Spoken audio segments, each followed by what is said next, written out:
Hello guys, I am Nawen Kal MHN taking BSBA FM4 and I am here to present to how to use CC.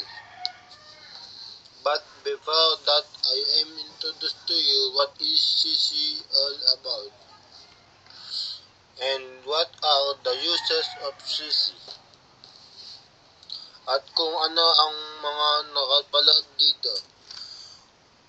CC is an AI-powered virtual assistant app available for both Android and iOS devices. It's designed to be a helpful friend offering personalized chat, educational aid, creative collaboration, and emotional support across all devices. Sinasabi na ang CC daw po ay isang AI chatbot that can perform a variety of tasks kagaya na lang ng searching and generating image na kailangan natin at sa tulong ng CC napapadali natin ang buhay ng mga tao. Iba talaga ang magawa ng CC sa atin. Mas madali na ngayon kumpara dati nung unang panahon. Ang CC ay pwede sa lahat ng device, tablet, cellphone o computer na libre sa lahat. Kagaya din siya ng ChatGPT ng isang search lang ay maaari na mag-generate ng mga words at sentence na gusto natin malaman. Tara, simulan natin. Para sa mga beginner na katulad natin, ang unang-una natin gagawin ay maglalagin sa CC ng ating information.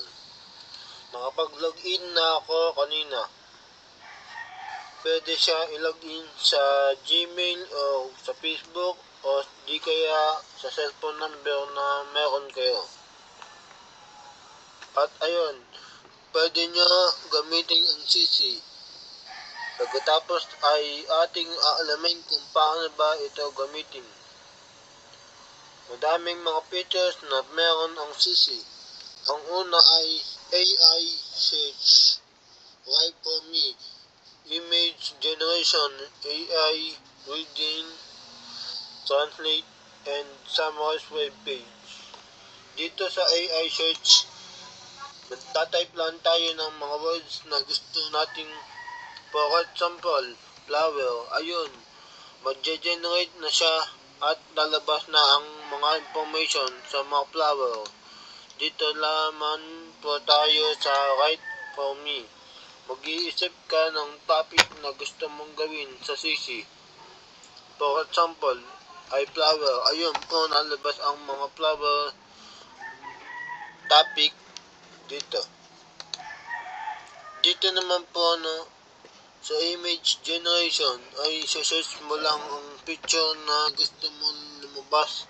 For example ay flower at ay ganun lang din po search nyo po yung gusto nyong hanapin ni CC. At lalabas na po yung for example po ay flower.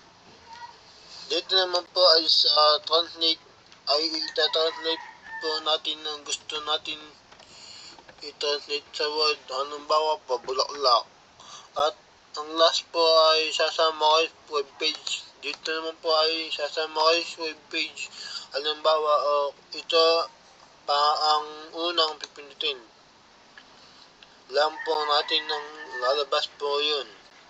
At dito na po tatapos ang aking tutorial tungkol sa mga gamit tungkol sa paggamit ng CC,